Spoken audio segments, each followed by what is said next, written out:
So 1991లో ఎప్పుడైతే Ayodhya movement వచ్చిన బాబరీ కట్టడం కూల్చివేత జరిగిన సందర్భంలో అప్పుడు పివి నరసింహారావు ప్రభుత్వం తీసుకొచ్చినటువంటి చట్టం ఇది, ప్లేస్ ఆఫ్ వర్షిప్ యాక్ట్. ఒకసారి దాని గురించి మీరు వివరించండి. సో ఇప్పుడు ఈ మధ్య కాలంలో మన సంబాల్ కావచ్చు, చాలా ప్లేసుల్లో పిటిషన్స్ వస్తూనే ఉన్నాయి. ఆయా ఆలయాలని కూల్చేసి అక్కడ మసీద్ కట్టారని, లేకపోతే ఇంకో కట్టడం కట్టారని, ఇవన్నీ వస్తున్న సందర్భంలో సుప్రీంకోర్టు ఏమో మీరెవరు, కింద కోర్టులు ఎవరు కూడా వీటి మీద రెస్పాండ్ కావాల్సిన అవసరం లేదు, అండ్ నెక్స్ట్ హియరింగ్ 2025 ఫిబ్రవరి 17 వరకు మేము తీసుకోబోతున్నాం, అప్పటి వరకు ఎటువంటి సర్వేలు నిర్వహించకూడదని ఒక ఉత్తర్వులు ఇచ్చింది సుప్రీంకోర్టు. సుప్రీంకోర్టు ఒకవైపు ఇది చెప్తోంది, ఇంకోవైపు చాలా కేసులు పెండింగ్లో ఉన్నాయి. వారణాసి కాశీ జ్ఞానవాపి కావచ్చు, లేకపోతే మధురాలో కావచ్చు, లేకపోతే సంభాల్ ఇప్పుడు సర్వేకి సంబంధించి విషయం కావచ్చు, ఢిల్లీలో కుతుబ్ మినార్ గురించి కావచ్చు, అజ్మీర్ దర్గా విషయంలో కావచ్చు, ఇలాంటివి చాలా ఉన్నాయి. సో ఇవన్నీ ఆపినట్టేనా, లేకపోతే సుప్రీంకోర్టు ఇప్పుడు చెప్పిన విషయాన్ని మీరు ఎట్లా చూస్తారు? ప్లేస్ ఆఫ్ వర్షిప్ యాక్ట్ ఏం చెబుతోంది, అండ్ సుప్రీంకోర్టు అబ్జర్వేషన్స్ని లేదా ఉత్తర్వుల్ని మీరు ఎలా అర్థం చేసుకోవాలంటారు? ఈ ప్లేసెస్ ఆఫ్ వర్షిప్ యాక్ట్ తీసుకొచ్చింది 1991లో, కానీ దాన్ని కండిషన్ ఏం పెట్టారంటే 1947లో 15th August 15th August independence వచ్చిన రోజు ఏ గుడి ఎక్కడుందో, ఏ మస్జిద్ ఎక్కడుందో, ఏ చర్చ్ ఎక్కడుందో అక్కడే ఉండాలి. దాని కింద ఏముందో చూడకండి. ఎక్సెప్షన్ ఇచ్చింది ఒకటే బాబ్రీ మస్జిద్ రామ్ జన్మభూమి కేసులో, ఎందుకంటే అది చాలా పాత కేసు. కానీ దీంట్లో చాలామందికి తెలియదు, actually this act is not applicable for monuments under archaeological survey of India including Sambhal. Archaeological survey of India ఏమంటారు, 100 సంవత్సరాల కన్నా పాత ఉన్న ఏదైనా మాన్యుమెంట్ ఉంటే, అది గుడి ఉండొచ్చు, మాస్క్ ఉండొచ్చు, చర్చ్ ఉండొచ్చు, ఏఎస్ఐ కింద వస్తుంది. అది ఏఎస్ఐలో మీరు ఒక ఇటుక తీసుకెళ్ళి పెట్టలేరు మీరు, it is not allowed ASI కింద వచ్చేస్తే.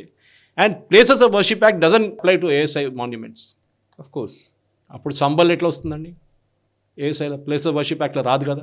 ఇట్ ఈస్ అ ఓల్డ్, చాలా పాత సంవత్సరాల గుడి దాని కింద ఉందంటున్నారు. సో సర్వే చేయడం ఎందుకు ఆపలేదు? ఇదే సుప్రీంకోర్టు మనకు అందరికి తెలుసు, డ్యూరింగ్ చంద్రచూడ్స్ టెన్యూర్ వీళ్ళు అప్పుడు చెప్పారు, no we will not take this up, people can guess. ఎందుకంటే ఇది సుప్రీంకోర్టు లాస్ట్ ఇయర్ చెప్పారు, చాలా క్లియర్గా చెప్పారు, 1991 act is there but surveys can be done. Survey చేయకూడదని ఎవరు చెప్పట్లేదు. సర్వేలు ఏం చెప్తారు, దీని కింద ఏమైనా ఉందా లేదా, దీని చుట్టుపక్కల ఏమైనా ఉందా, విగ్రహాలు ఉన్నాయా లేదా, గోడ మీద ఏమైనా సైన్స్ ఉన్నాయా లేదా, ఇది చెప్తారు, రిపోర్ట్ ఇస్తారు. వాళ్ళు మొత్తం కూల్చిపోవడం చెప్పరు ఎక్కడ. కానీ వన్ గుడ్ థింగ్ ఇస్ కొంచెం టైం పడుతుంది. కానీ ఇప్పుడు మనం చూసాం బేసిక్లీ సుప్రీంకోర్టు జడ్జి ఏం చెప్తున్నారంటే సెక్షన్ 3 and 4 ఈ 2 సెక్షన్లు ఉన్నాయి సాయి గారు 1991 యాక్ట్. దాన్ని కాంటిన్యూస్, దాన్ని విత్ ఎక్స్ప్లెయిన్ చేయాలి, మీరు దాన్ని చూసుకోవాలి. సబ్జూడిస్ ఉన్నప్పుడు ఈ మిగతా చిన్న కోర్టులు నడుస్తున్న కేసులు నడవకూడదు అని చెప్పి ఒక స్టేట్ ఇచ్చారు. కానీ చాలా ఇంపార్టెంట్ ఇంకోటి ఉంది, చాలామంది మన ప్రేక్షకులు కూడా అర్థం చేసుకోవాలి. దీంట్లో ద గవర్నమెంట్ సెడ్ చాలా clear that we will now hear the central government's view. Modi గవర్నమెంట్కి ఒక ఛాలెంజ్ అది. మోదీ గవర్నమెంట్ ఓపెన్గా వచ్చి చెప్పాలి, yes 1991 places of worship act is not valid. Correct, మేము కావాలంటే ఒక చట్టం తీసుకొచ్చి దాన్ని కొట్టిపడేస్తాం. చేయాల్సింది actually. With that entire issue will get sorted out. Modi government ఎందుకు చేయట్లేనా కదా, ఎందుకంటే ఇది ఇప్పుడు చూస్తున్నా, ఈవెన్ తుషార్ మెహతా గారు నిన్న చెప్పారు, సాలిసిటర్ జనరల్, ఇక్కడ ఒక హిందూ పార్టీ ఒక ముస్లిం పార్టీ పెట్టుకుంటే థర్డ్ పార్టీ వచ్చి దీంట్లో కేసులు వచ్చారు నడిమిట్లో. దానికి మన కొంత సెక్యులర్ ఐఏఎస్ ఆఫీసర్లు, రిటైర్డ్ ఐపీఎస్ ఆఫీసర్లు వాళ్ళు కూడా దీంట్లో దూరారు. అది ఎట్లా చేస్తారు? దాని కింద జైన్ గుడి ఉండొచ్చు, దాని కింద బుద్ధిస్ట్ ఉండొచ్చు, హిందూ రాజులు అంతా చాలా అగ్రెసివ్ మనుషులు ఉండే, వాళ్ళు ఇస్లామిక్ స్టోన్లు కాదు, వాళ్ళు మొత్తం అన్ని టెంపుల్స్ అన్ని కూల్చిపడేసి దాని మీద హిందూ టెంపుల్ కట్టారంట. ఒక్క మాట మాట్లాడలేదు బాబర్ గురించి, షాజహాన్ దాకా, ఔరంగజీబ్ దాకా మాట్లాడలేదు. కానీ హిందూ రాజులు చేశారంట ఈ పనులన్నీ. కరెక్ట్, ఆలోచించండి. వీళ్ళని ఏం చేయాలండి? జూలియో రెబోరో కానీ మిగతా వాళ్ళు చాలామంది ఉన్నారు అట్లాంటి. వీళ్ళని డెఫినెట్గా గవర్నమెంట్, ఎందుకంటే జస్టిస్ సంజీవ్ ఖన్నా కానీ జస్టిస్ సంజయ్ కుమార్, కేకే విశ్వనాథన్ గారు పాస్ చేసిన order, government will wait. Government దానికి ఒక పిటిషన్ వాళ్ళ పాయింట్ ఆఫ్ వ్యూ కూడా పెట్టాల్సి వస్తుంది చాలా క్లియర్గా. కానీ వన్స్ ఫర్ ఆల్ ఇది క్లియర్ చేసుకోవాలి సాయి గారు, here and forth no more stuff. చాలా clear, places of worship act will not apply. అక్కడ ఏముండే ముందు దాన్ని మళ్ళీ రిటర్న్ తీసుకురావాల్సిందే. దిస్ వాజ్ అ హిందూ రాష్ట్ర.